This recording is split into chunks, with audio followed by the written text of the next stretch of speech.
Hello, welcome to Cerulean Arts Gallery. Tonight we're speaking with Katie Knoeringer in conjunction with her Cerulean Arts Collective Exhibition, which is on view now through March the 9th. Hello, Katie. Hi, Thanks for being here tonight. thank you so much for having me.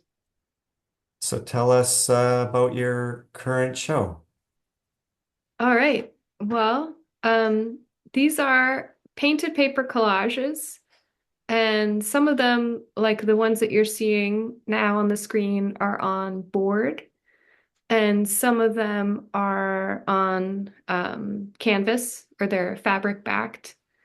But this piece is on board, and when I make these painted paper collages, I start from drawings. So I always do my drawings from life.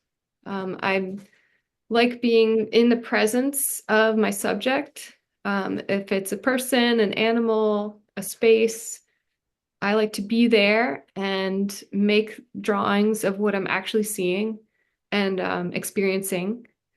And then I take just those drawings into my studio with me when I actually create these works. So you don't use photographs or anything. No, I never use photographs. Um, I feel like, well, maybe I'm just not a very good photographer, but it's also it's different to sort of be in a space and to really be present and mindful and kind of take things in gradually, or like how things kind of affect you or how you perceive things, I think can be very subtle and different than kind of me just snapping a photograph and then working from that. Because your imagery is around your life and household situation, right? Right, right. So a lot of the figures are my family. Um, my young son features a lot in my work, and um, he's always moving. He's always he's never still. So a lot of these come from gestural drawings and sort of like chaotic drawings. This piece actually he was pretty still. He Yeah, was he seems watching. somewhat still here. Right, right. I caught him while he was in the zone. Um, So you paint your paper, right, with gouache? yes, it's acrylic gouache, so kind of a hybrid. It has sort of a matte finish to it, um, like gouache. But the difference is acrylic gouache will not sort of move and bleed when glue is applied to it. So when I put medium, uh, I put medium under the paper and over the paper as I'm working and kind of laminate these things to the surface, these pieces of paper. So why And do you choose to, oh, sorry. Why do you choose to paint your paper rather than use like pre-made colored paper? oh, it's just there's something really nice about the act of painting it. There can be sort of brush marks and imperfections. And also, when I go to make sort of like a larger piece that has more, I wanted to say something about like the white space and the more congested imagery. I'll get back to that. But when I have something that I'm working on that has a large area of sort of a certain color, I'll usually make it up of many different colors or versions of that color. And so if I'm painting paper and I run out of a particular color, I can keep working on the image with a slightly different version of that color that I've repainted.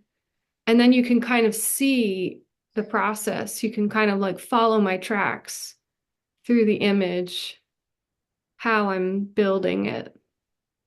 And I really like that kind of like reveal of the process. It's kind of like drawing, which I do a lot. It kind of speaks to that process. Well, Oh, yeah, so it seems to fit with the fact that you draw, let you work from your drawings. So it would make sense that you want to make the colors yourself too.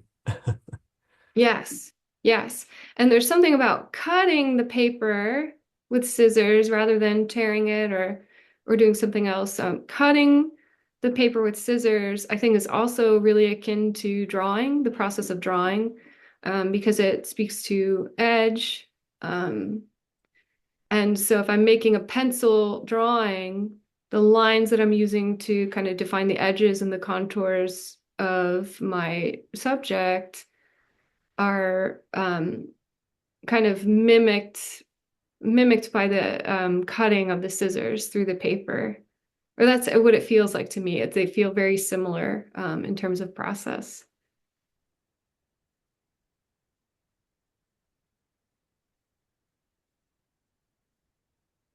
And so, like in this piece, the color of the floor can change several times or sort of like change across the room.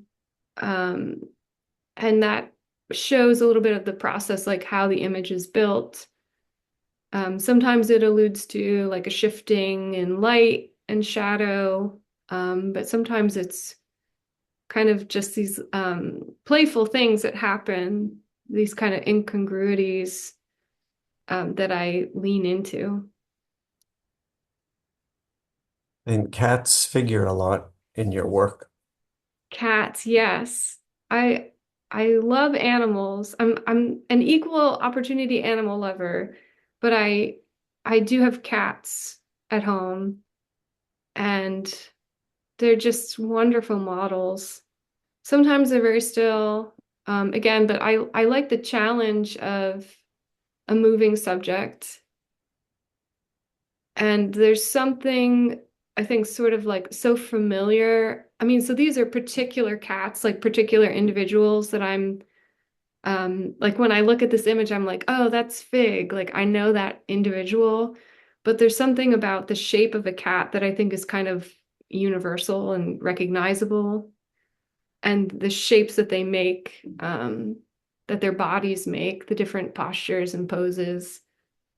So there's definitely a certain level of abstraction that comes into it, and like what's necessary to kind of suggest the information.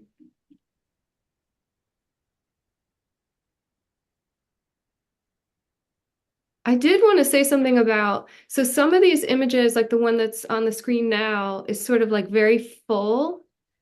And there are other works that have a lot of white space in them. And I thought a lot about how they would look together in the show. And um, ultimately, I decided that they do go together and they do speak of the same things, but they happen a little bit differently. So I think when I'm making these sort of like fuller images where the cut paper goes like all the way practically to the edges, I think that I'm maybe talking more about space and light and shadow. And in the pieces that are have a lot more white space in them, there's a little more abstraction happening and a little more like maybe this shape can just be beautiful on its own. Um, and sort of like not trying to not trying to kind of like so I just have this mindset I feel like of like trying to put everything into the painting. And then sometimes I'm trying to take a lot out. and they're both sort of like functions of the same process and the same kind of thinking, but like with a very different result. Or they look very different to me, but I know that I'm speaking the same language in both of them. So do you find after you do a particularly dense one, you need to do some open ones as a for a breather? Yeah, yeah, that does happen. That does happen. I before the work in this show, I'd made many large pieces um that were just on paper, and some of them were fabric backed, but they were just flat on paper, and they were, like 3 feet in the 3 foot by 4 foot range, so pretty big and pretty full. And I think after I made that work, I did go through a period of keeping a lot of white space in and sort of like minimalizing composition. But it's sort of a balance. It's I have to come back to these very like full packed images somehow. So I guess when you cut a shape, you end up with the leftover paper. So does that become part of your color library? And then do you have that organized that Oh, that you can get at it? Like, I need this color, here it is. Or do you keep it out of reach? So oh, you, yeah. That's a really interesting thought. I laughed when you said library because my studio is very messy. Um I mean, I can find things, but it is sort of like my organization is I have a really big table, and I like to spread a lot of pieces of paper and scraps out on it so I can see what I have, but it's sort of like not it's nowhere near like all the greens are here and all the red. yeah, that's what I was wondering if you have everything like in a cubbyhole system or something like surrounding you. I don't. I definitely don't. But and it's interesting because sometimes so that does sort of lead to similar, like if I'm working on a few different works at the same time, the colors, there will be colors that reoccur. And right, if I don't want that, if they start looking too similar, then I need to introduce other colors. But yeah, if I'm working on sort of like 3 or 4 pieces at a time where I have them sort of like on the wall in my studio, I'm okay with the colors kind of merging with each other. But then of course there's always there are different sort of reasons for starting a piece. So if I had an idea like, oh, this needs to be sort of a hot pink and red piece, then of course I would start with those colors and not sort of with the library. That there's a different I don't know what to call it. Yeah, the color library. The mess. Yeah. And then we've done a few like landscape or outside scenes.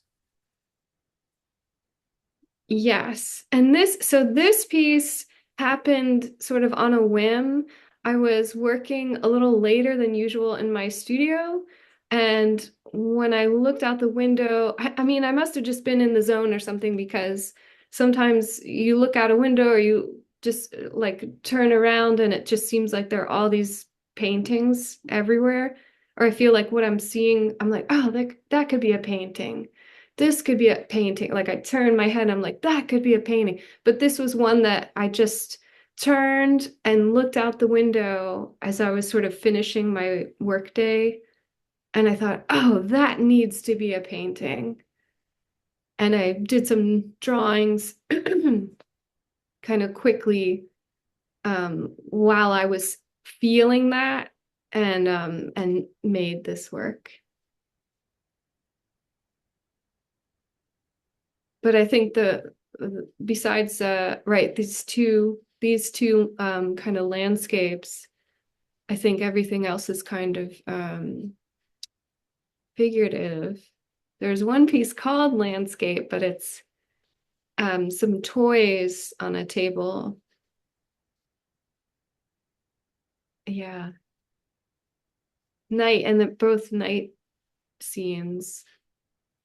There's something kind of nice about buildings at night, houses at night. There are a lot of painters, I think, who kind of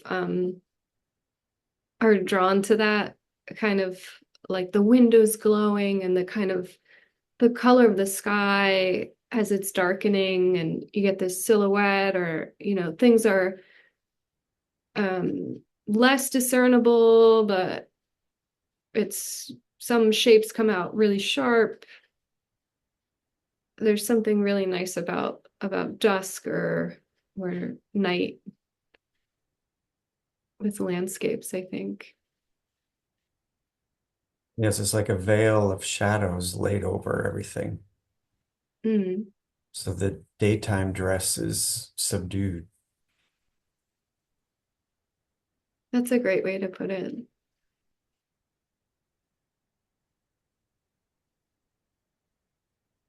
This one is about light and shadow too. Shape, I mean, shapes of bodies and shapes of animals. Shape is very, very important to my work, but then also thinking about light and kind of playing with color shifts. And so this is a little bit of an older piece. And this I actually made in Philadelphia. I'm in Western Kentucky now, but when I still lived in Philadelphia, I made this piece. I made a lot of work about my back patio. It was just like a really magical place, and it had this um, old screen door on the back and this like corrugated plastic roof just over the back door. But the most amazing shadows would come across this patio every afternoon. And so my husband is an artist too, and a lot of times we'd be in the back patio like drawing or drinking coffee, and just to see how the light would hit this space and make these shapes was like the most fascinating thing to me. I would just sit out there and draw and draw and draw and draw, and then think about how I could translate it into color.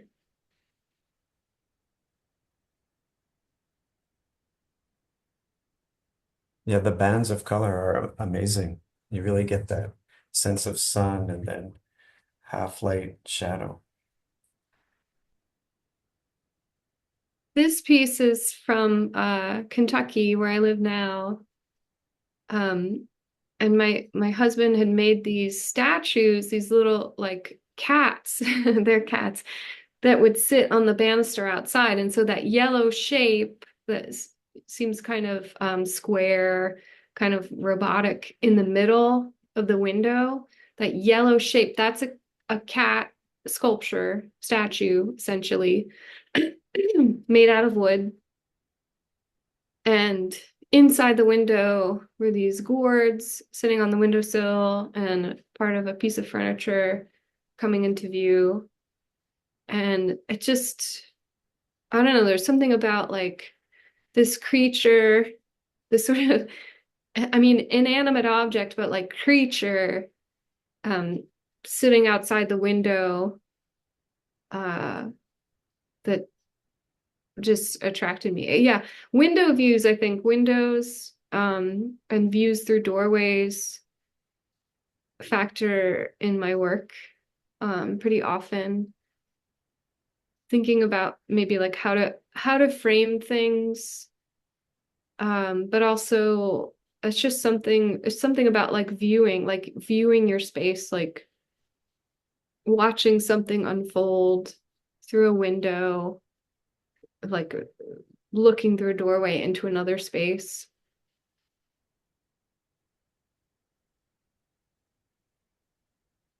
So, Katie, you're going to be in town in May and you're going to teach a workshop here. Yes. Yes. Can you talk a little bit about it? It'd be Saturday, May 24th. Saturday, May 24th, um, we'll be talking about drawing, sort of like the conception of a painting, like where do you start with your ideas and how do those ideas translate into a work? How to kind of like go from drawing to color and shape. And we'll be painting paper, cutting it up, making a mess a little bit. And I'm really excited about it. Yeah, I think it'll be from 10 to 2. Yes. And if people are interested to know more about it and sign up, they can do it on the website, ceruleanarts.com. And they can also see all of your work on the website as well. It's a fantastic show, Katie. I always look forward to your shows. Thank you so much, Mike. It means a lot. And the show is up through March the 9th. We hope people come down to see it. And thanks again for being here and have a great night. All right. Thank you.